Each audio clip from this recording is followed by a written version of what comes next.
How are you guys doing? This is Martin from Gardens for Life in Birdland Homestead. This is our 16th edition, I believe it is. So it's been 4 months of the questions and answers sessions, but it's also a live chat as well. You guys can decide what to talk about. So it's all based on the audience. I want to give the audience a chance to interact. Hang on, there's a piece of dust on the lens. That's better. I'm here in the wonderful Birdland studio. So we'll just hang on in there for a while, just for people to join, and hopefully you guys can hear me okay. For those of you watching this afterwards, all of the other older episodes are actually available on our YouTube channel, our Odyssey channel, and our website as well. And if you'd like to follow up on those episodes, you can avail of them there anytime you want to. Oh, just adjusting the camera here.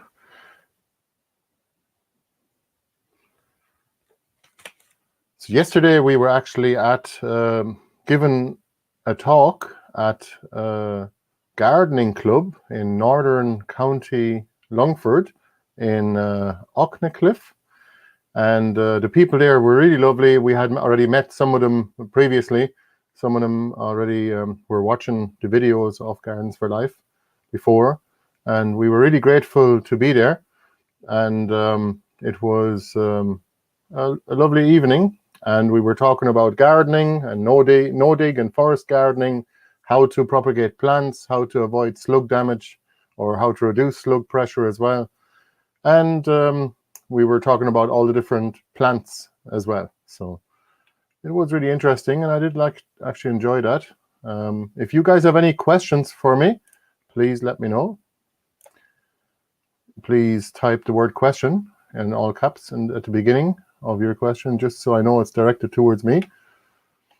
Again, if you guys have any questions about gardening or homesteading or anything related, please let me know, and I'll try to answer them in our context.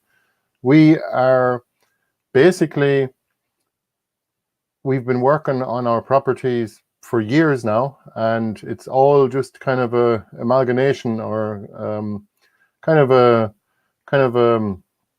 lots of little pieces were inspired by different people around the world, and a lot of those people, I mentioned the names oftentimes, and people often ask how to spell them, like Mark Shepard, Sepp Holzer, Bill Mollison, all different kinds of names. And we have a list of those, and I'll just give you that here. So you can, how are you doing? You can just go to our website and just put it in the chat.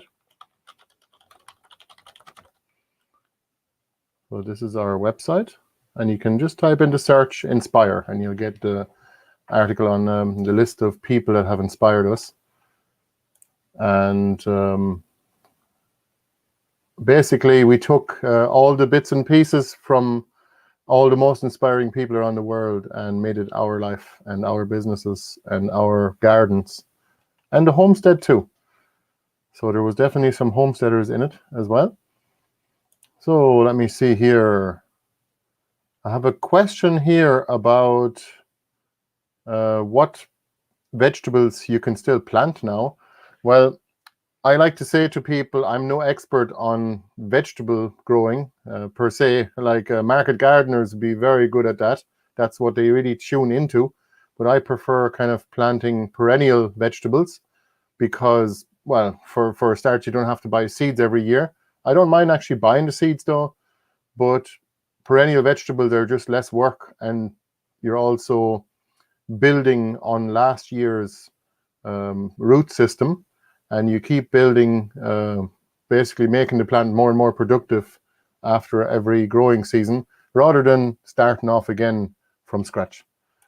Like when you're starting plants from seed, you are basically starting off from a bitty little, tiny little seed.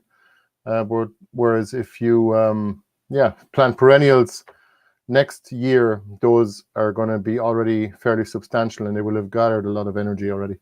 So in general, any time of the year, but this time of year, I would probably plant vegetables you can still plant some of the vegetables that are going to be harvested during the winter, like all of the kales, probably broccoli as well, and Brussels sprouts and that kind of thing. So basically brassicas.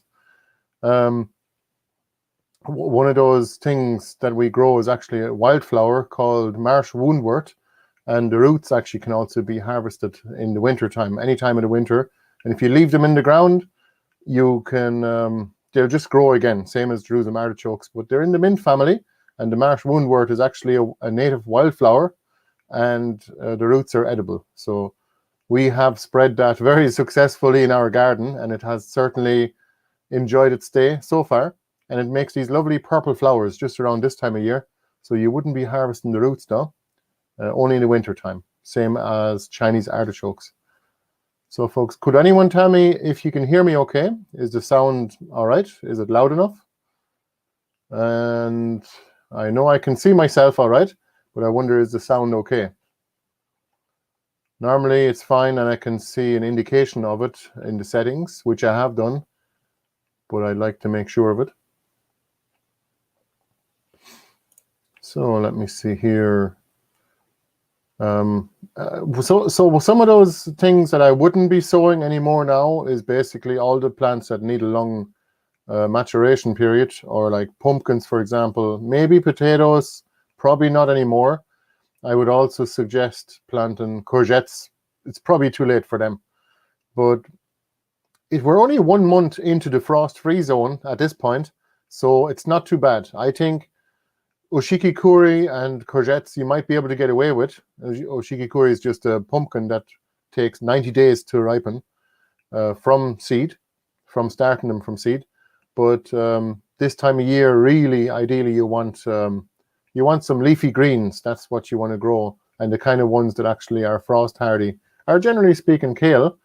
And we have lots of those, lots of different types of varieties. We actually prefer perennial kales because, again, you don't need seed. You can just start off with cuttings. And a cutting, there's a lot more oomph in a cutting than there is in a seed because it's bigger. And then as soon as it roots, it has access to the nutrients in the soil. So let me just see here. All right. Thank you for letting me know about that. The sound is good. Oh, we normally do these questions and answer sessions and live chat on Thursday evenings. So I did let people on the email list know anyway, and I created it 2 days ago just to let people know that it is on a Friday today. So if we don't get very many people, that's okay. I don't mind, but we may cut it short if there isn't very many questions. I did get some questions yesterday, all right, but we'll see how we get. We'll see how we go if we have more people joining yet. For those of you watching this afterwards, I want to make sure that it's also full of useful information for you. Hopefully you can learn from our mistakes, but also from our successes. And by God, we have many, many of both in our gardens. Luckily, thankfully, our successes are more plentiful than the losses, I suppose. Actually, I'm in Birdland. You can see here. Hang on this side. Where is it? You see that? Everything is mirrored here. The Birdland Music Studio. That's the sign back there. So this is my wife Bianca's music studio, and I'm grateful to use it. And she's getting really busy. She has lots of projects on the go now. And if you'd like to look at her website, it's birdlandmusicstudio.ie. And we were donated a lovely painting by a local artist. Look at this. Graham. Take a look at that. Isn't that just marvelous? And you wouldn't believe it. I'm not sure whether Graham actually knew this, but our mascot here in the studio is actually this fella. So, and we've had this fella. Look at this. It is strikingly similar. Is that the same type of bird? I know it's nothing got to do with gardening, but I just want to show you guys some of the things to do with the studio as well, because it's all part of our life. We have more than one business. We have 2 businesses, and the studio is certainly something worth mentioning. Now, let me see here. Again, if you guys have any questions, please let me know. Type it into the comments. Anything to do with gardening, plants, propagation, chicken keeping, home brewing, computers, although I would prefer not to answer computer questions because I just finally gave up on my IT career, which lasted for over 20 years, if you want to call it a career. But nevertheless, it helped me quite a lot, and the skills are very useful when you want to start a business. Of course, you can't really have a business nowadays without having a website, and all the social media and of course videos help a lot, as some of you will know.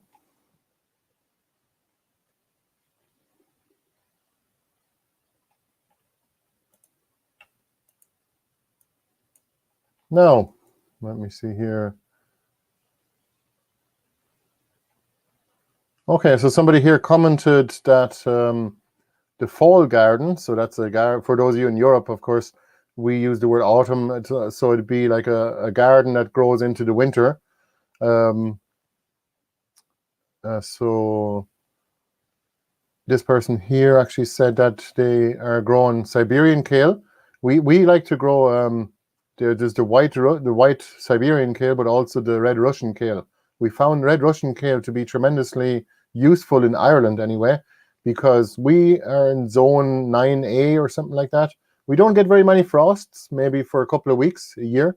We get a good old frost, but other than that, it's quite mild here, and the summers don't get very hot either. And the red Russian kale actually grows at temperatures above 4 degrees Celsius. I'm not sure what that is in Fahrenheit if you're based in America, but the seeds will germinate at 12 degrees Celsius. So it's extremely low temperatures, and therefore that kale can actually be very productive over the winter months. Same as garlic, it'll grow through the winter. So, but in general, the leaf quality is pretty good. The leaves stay pretty much intact over the winter, but the Taunton Dean is better. So we've tried Portuguese kale, which is also known as walking stick kale, because you can grow it really, really tall, like something like 2-3 meters tall, or 8 or 9 feet tall, and you can use the wood as long as you let it go woody. And if it's old enough, it's a 1-year-old plant, I'd say. It will it's actually, it can be used as a walking stick. They're not that hardy though, we found in Ireland, so they usually kind of get very lanky after 2 or 3 years. So we grow Taunton Dean kale and Dobbington kale now. So those are our main ones. And because you can just grow them from cuttings, they never go to seed. So we just take cuttings and stick them in the ground, and they grow very easily.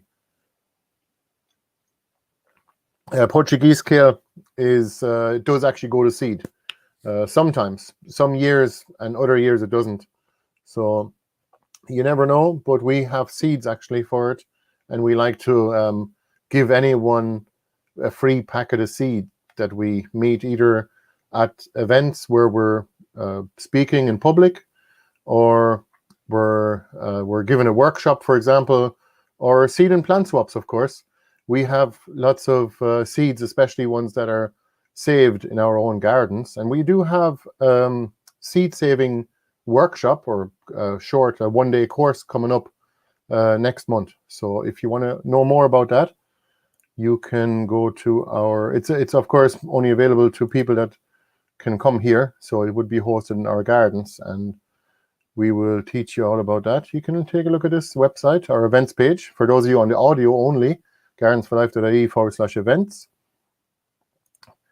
And so a lot of the kale varieties now, the reason why we grow kale in the first place, some of you might ask yourself, why is he always talking about kale? Sure, that's cow food. Well, actually, there is 100 different varieties, at least 100 different varieties. We have tried about 10 varieties of kale, and all of them are better than cabbage, simply because you can pick the leaves before the entire plant you don't have to wait for the entire plant to mature like a cabbage. So also a cabbage takes up an awful lot of space, whereas kale, you can probably have about 9 plants in the same space, but they can grow quite big as well.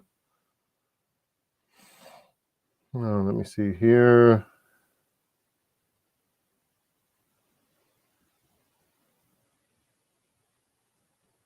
Yeah, so at -14, I can imagine.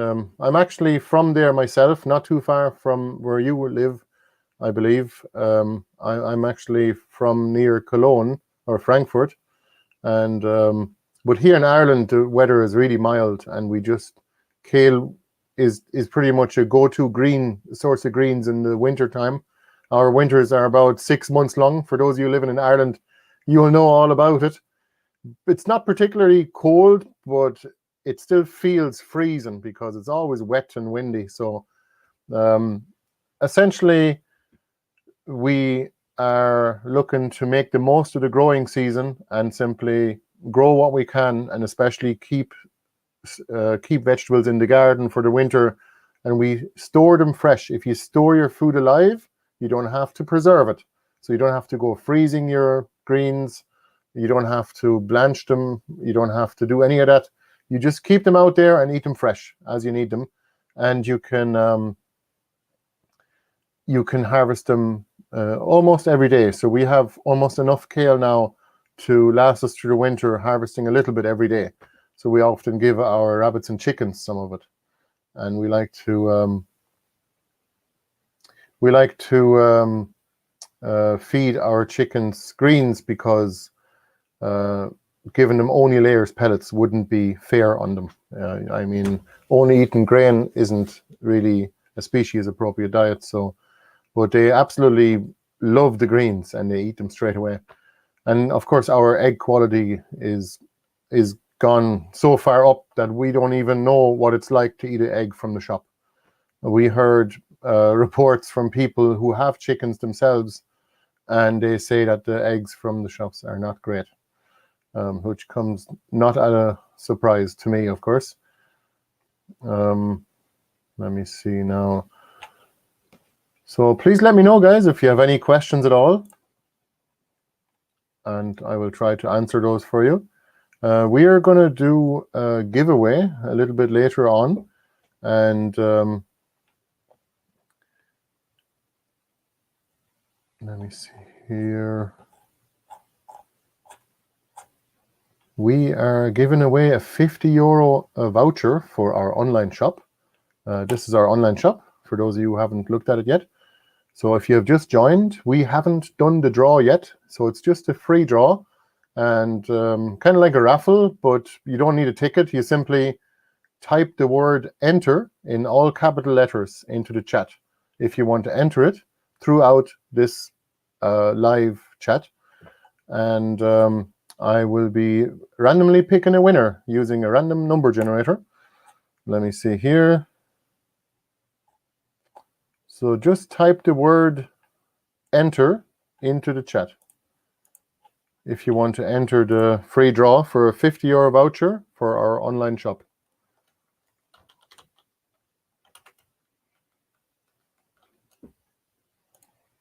Now,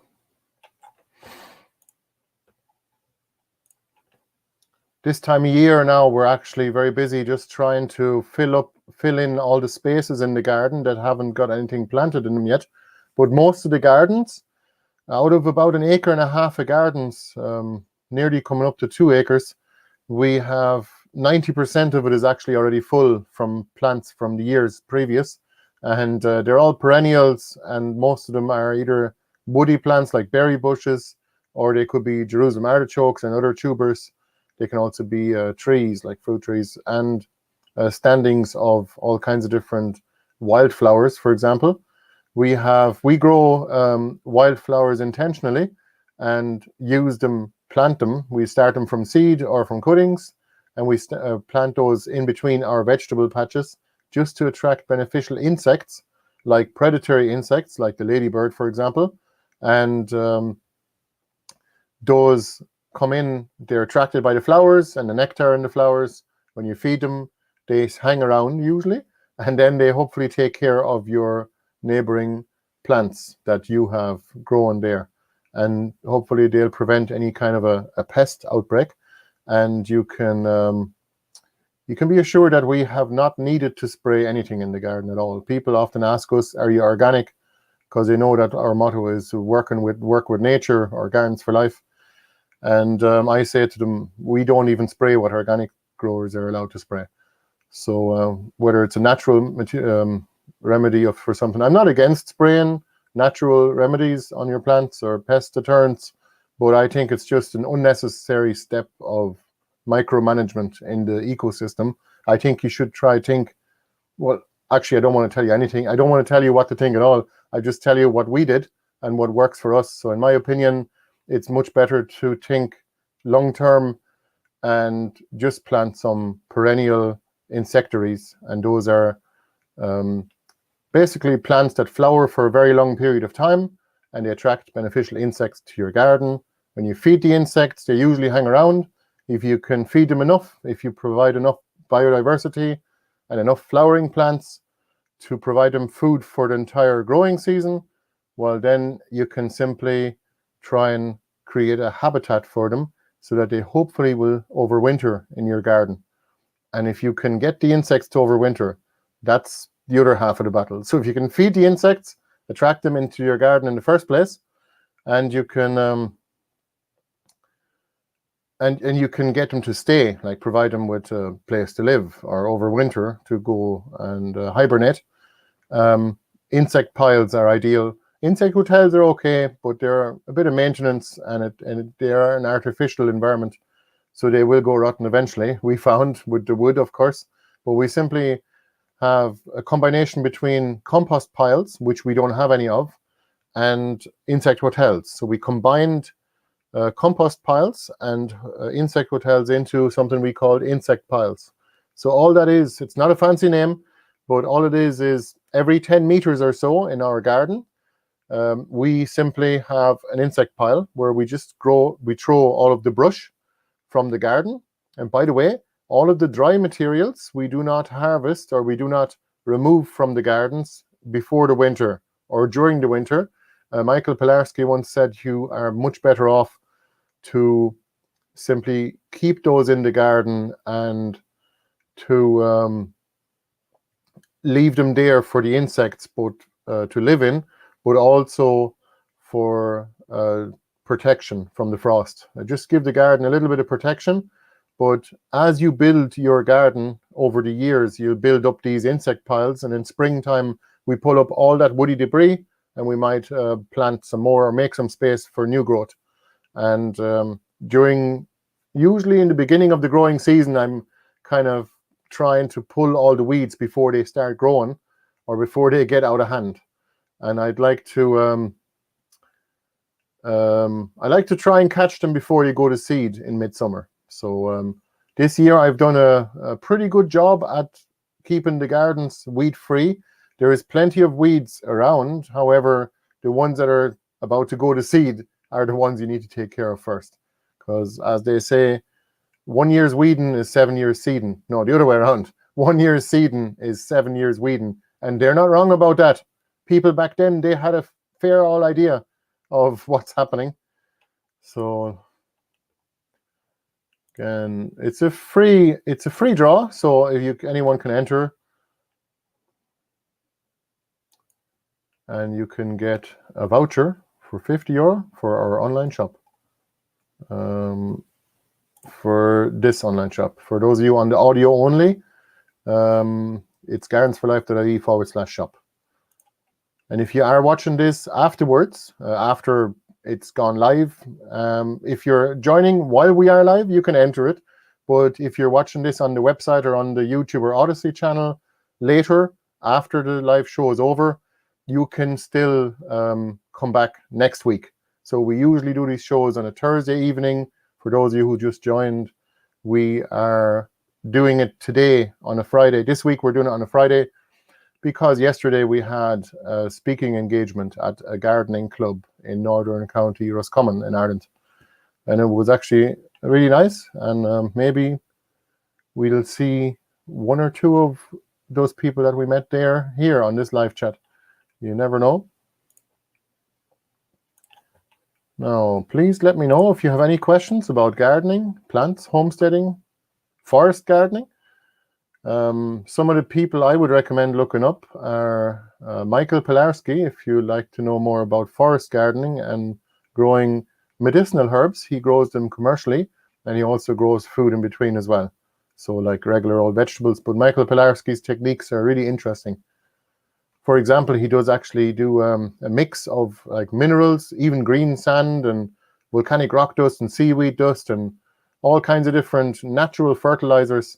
And he mixes it up and puts a little handful, just a little handful, under each seedling where he plants them, rather than spreading it, broadcasting it everywhere in the garden like we always used to do. But I know that eventually the rain will wash it down anyway, and the soil life is going to make it available to the plants. The soil life is very good at that. And but most of the minerals and most of the nutrients are water soluble, so they can run off. But if the soil is unable to hold the water, it's not going to stay there. Those minerals and the nitrogen is not going to stay there for long enough. If it runs off, if the water basically just runs off and away from your garden. So that's why you need a good soil, of course. Compost helps. Really the only way to hold water is actually organic matter. In reality, that's what you have to do. Jeez, I go awful dry talking non-stop. And it's kind of hard to keep talking non-stop, but I'd like to involve other people in this and actually interview them, or just have a chat basically with people from around Ireland, maybe people who have interesting gardens, like market gardeners would be some of those people, and maybe homesteaders, basically people who grow most of what they consume. Now, let me see here if we have any questions.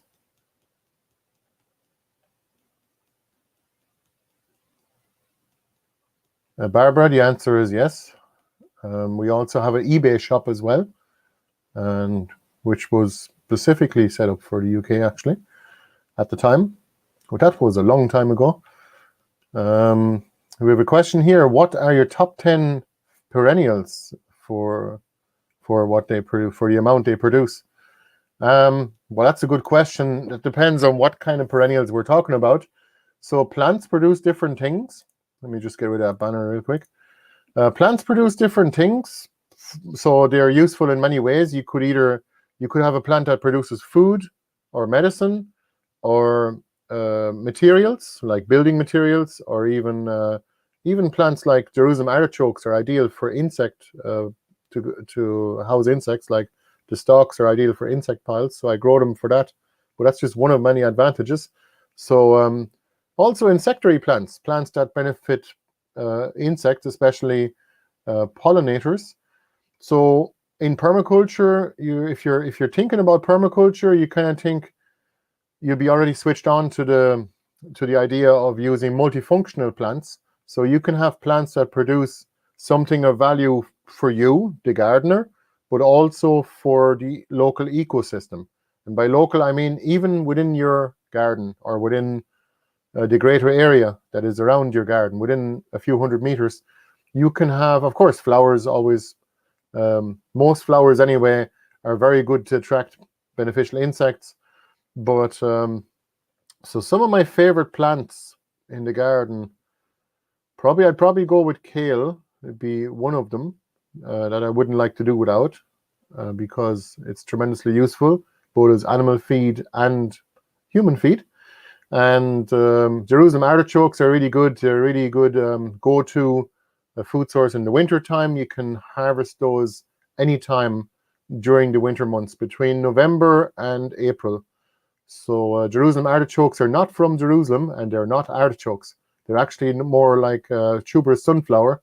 So in America, they call them, in North America, they call them sunchokes, and that's where they actually come from. And what else are we growing? So we grow a number of different other plants. Lemon balm is great. We have 16 varieties of mint, but mint is not that essential, I guess. Definitely echinacea, valerian, feverfew. Again, lemon balm is an important one, but those are mostly just nice flowers. They are ornamental, but also beneficial to you in many ways and the insects as well. So we are growing a number of tuberous plants as well, like yacon. Yacon is, some people call it yacon. I don't know why. Ben Falk calls it that, and he's based in Vermont. The yacon is a tuberous vegetable, and it is actually a giant daisy. The flowers look like a giant daisy anyway, and you can eat the tubers in the winter time, and they're really nice to eat. They have a bit of inulin in them, and you can cure them for 2 or 3 days, and then that makes them a little bit sweeter. They have a lot less inulin in them than the Jerusalem artichoke does. And what other plants are we growing? Mashua is good. It's a tuberous nasturtium. The flowers are really nice to eat. They are available in November, usually, here where we are based. They're very late in the season, they flower, but the leaves are also really nice to eat. They're more like a leafy green, and you can harvest those just like nasturtium leaves, but they're not spicy. So they make for quite a nice addition to a salad as well. So you have we have probably a couple of hundred different plants in the gardens. Horseradish is great. It's super reliable and it's very useful. I'm just thinking, comfrey is definitely one. We are using the famous variety called Buchan 14, and that's because it has sterile seeds, so it doesn't spread too bad. It doesn't spread at all, actually.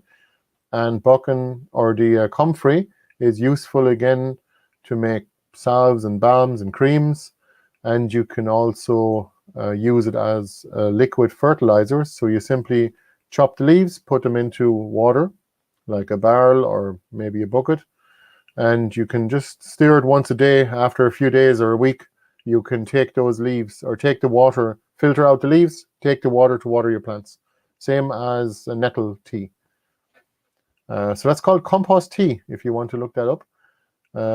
We also heard of people using comfrey under fruit trees, and they just do chop and drop. They just cut the leaves. They wait until the plants are well established, and twice, maybe 3 times a year during the growing season, you can just chop all of the comfrey down to the ground and leave the leaves in situ, and those will actually get eaten up by the soil life eventually after a while, and the nutrients are made available to the fruit tree, because most fruit trees have very shallow roots, like apple trees, for example, and comfrey has a deep taproot, so they're able to get deep down in the soil and pick up minerals, which is also why it's known as a mineral accumulator.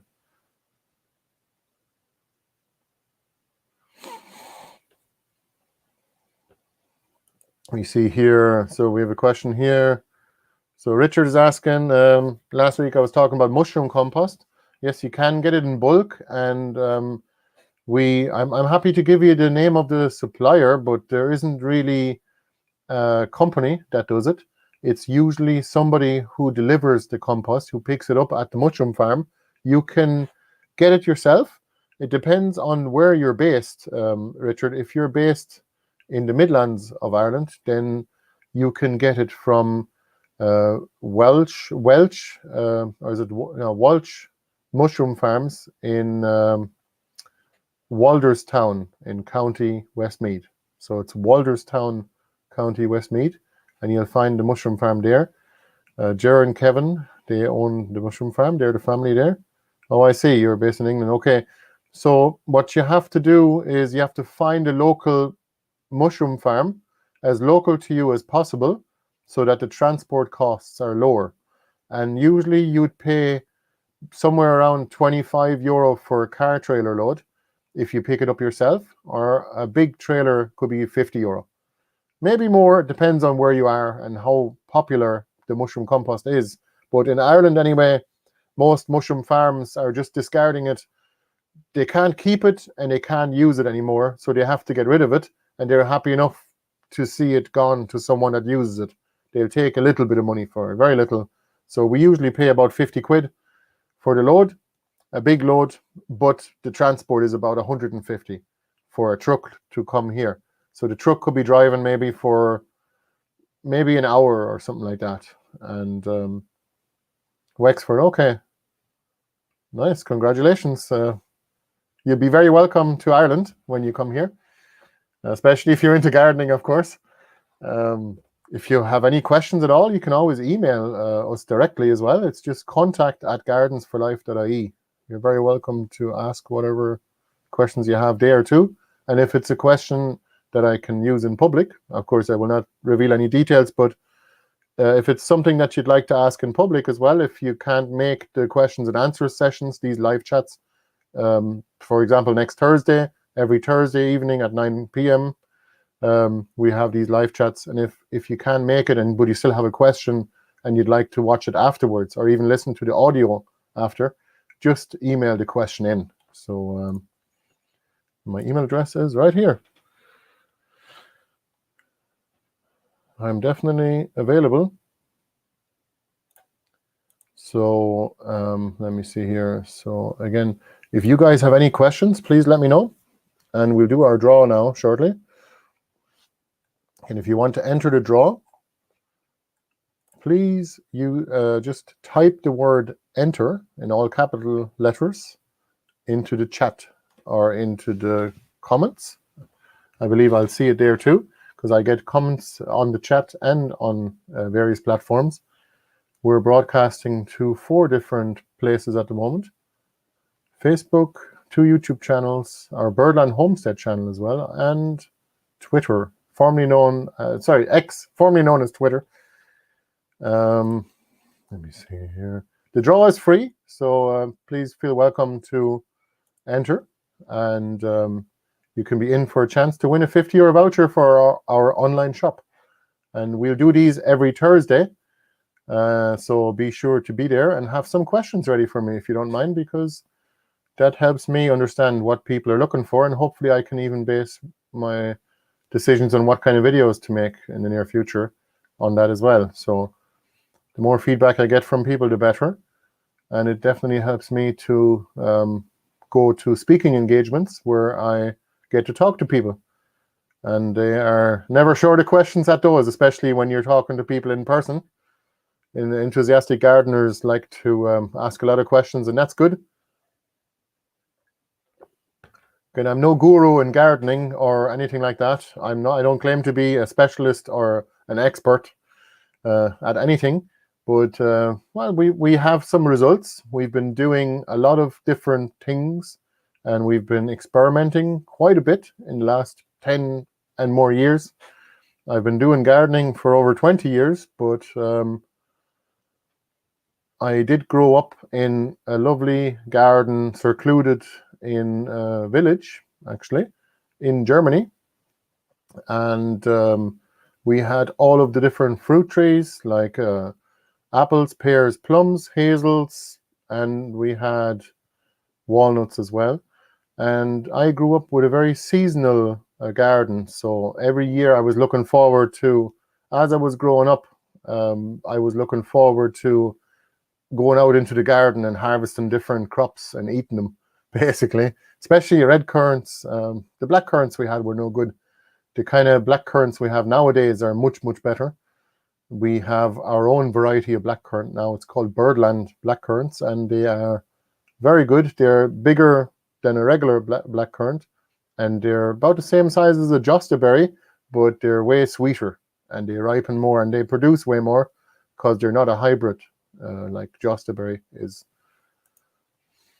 So let me see here. So the question here, is there a lot of red tape involved in starting chickens in Ireland, or is it relatively straightforward? There is nothing to it. The Department of Making You Sad will happily take your application if you like to register, if you choose to do so. It is very easy to do.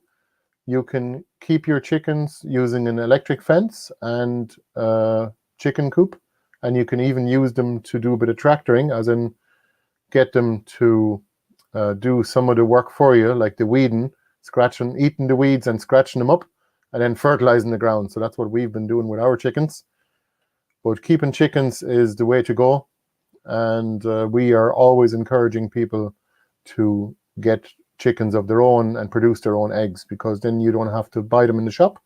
They'd be a lot cheaper. They're not free. They're not free. The chickens cost money when you buy them.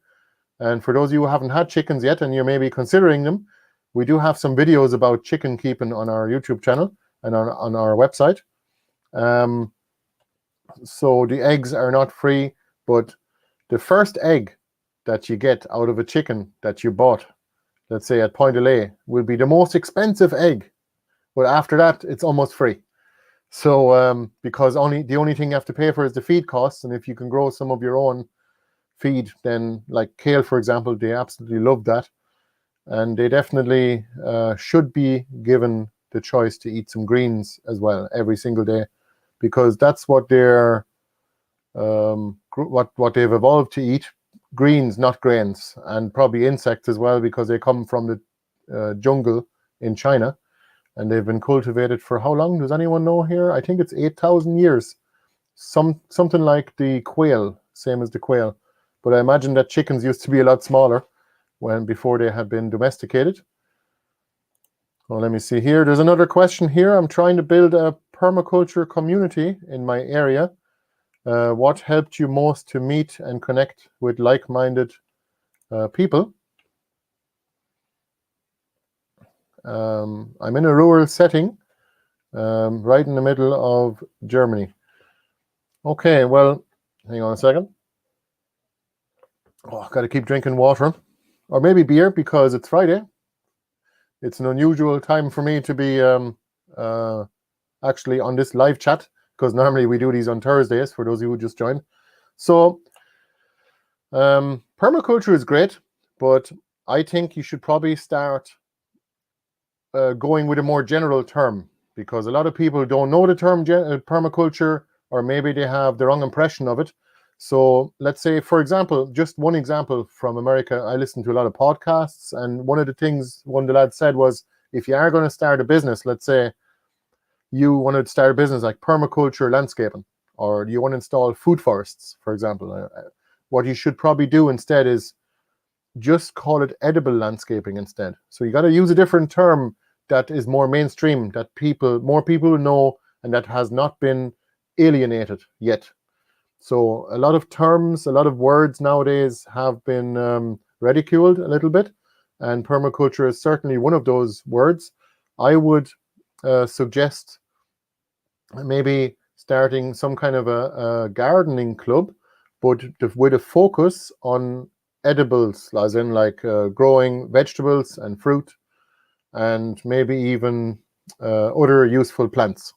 You could say something like that.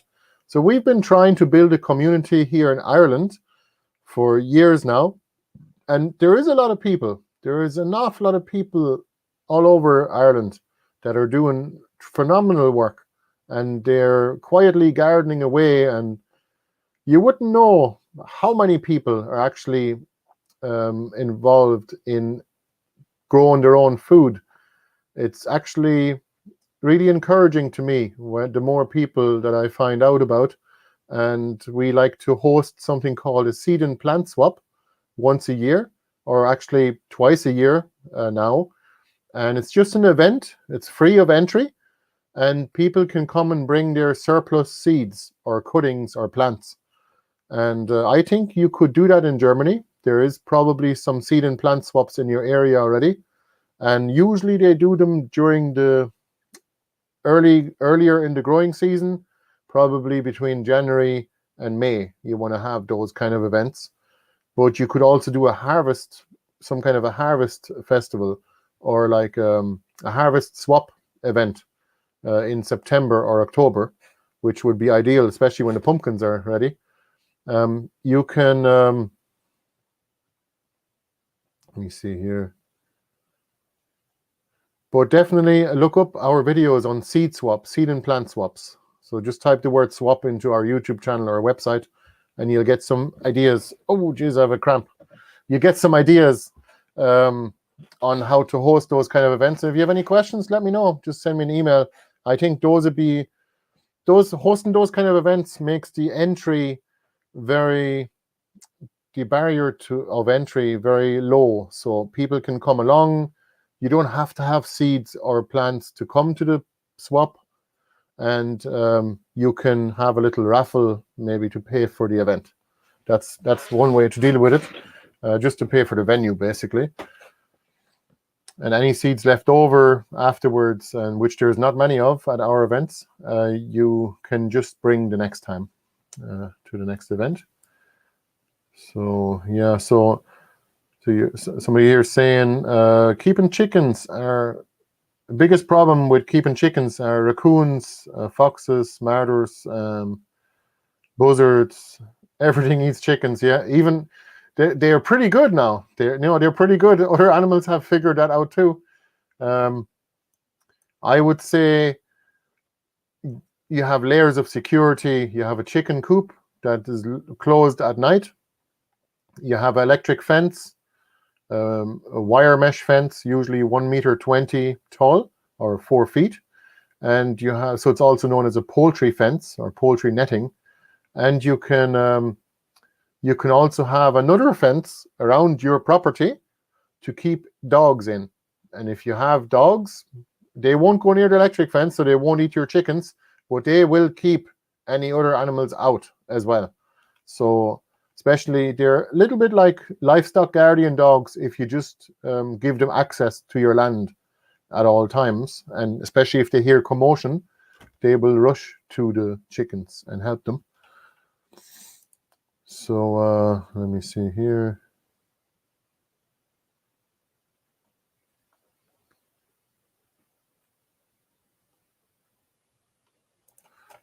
Definitely hosting a workshop at your place would be a really good idea.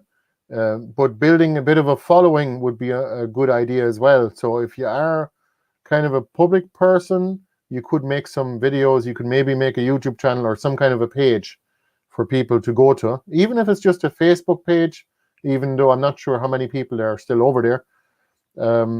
If you don't like Facebook, I can understand, but you can probably find people in your local area if you go to some of the local gardening clubs and tell them about your project. And if they'd like to help, volunteer, come to your event on a certain day to volunteer, and maybe you'll be able to teach them something and they can help you in return. So that's what we usually do. And you can also provide like a bit of food or something as well. All right, folks, so let me see here. We might as well finish up now. So I know we usually are on a Thursday. A lot of people, it may not have suited on a Friday today, but next week we'll be back on Thursday night. So definitely pencil that in. And it is 9 p.m. Usually every Thursday. Unless something else comes up, I'll let you know in advance, and we'll have it scheduled for a little bit later, maybe a day or two later, if it's not on the Thursday. So don't worry, you won't miss it. But it is going to be at 9 p.m. GMT, or Irish time, Dublin time.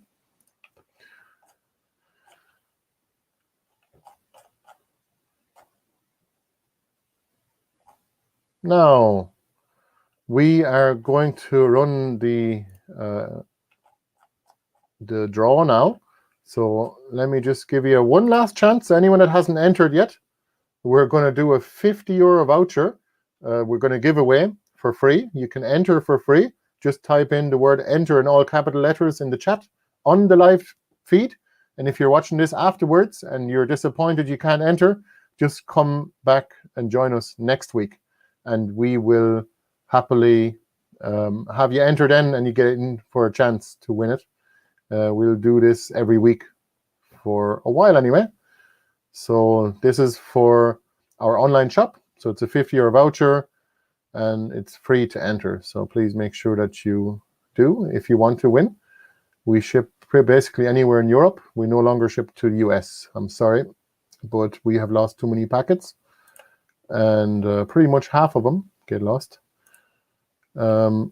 So if you're based in Europe, you can get things shipped here. and we do a lot of plants and cuttings and tubers, perennial vegetable starts and that kind of thing. We also do events. So this is our online shop, gardensforlife.ie/shop. And we also have an events page as well, /events. And we also have an online course available for those of you in other parts of the world, so you can use that voucher for that as well. So we have a no-dig gardening course on our online shop, and you can, once you buy it, you have access to it indefinitely. And we're going to also update that as we go as well. So again, if you're based outside of the EU, you can still enter and get the no-dig gardening course for free on our website. So why not?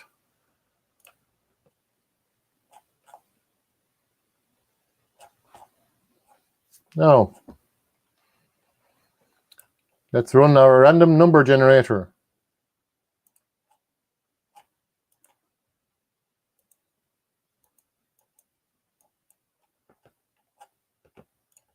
No, I'm sorry, I clicked on something here. All right. And the winner is Richard Teflin. Congratulations. Did I pronounce your name correctly? I hope I did. Richard, please send me an email with your details to contact@gardensforlife.ie. Please send it to me directly after the show. Congratulations. You have won a €50 voucher for our online shop. And hopefully you'll be able to get some starts there for your new property as well. So congratulations, and all the rest of you guys, hard luck, but you have another chance next week. And please do return on Thursday, and maybe you'll come up with some questions for me until then. Thank you very much for being here with me, and we will see you next week. And in the meantime, you can check out our website and our YouTube and Odyssey channel. We are on Rumble as well, but unfortunately it is not auto syncing. So we are working on that. We will see you the next time. Thank you. Bye-bye.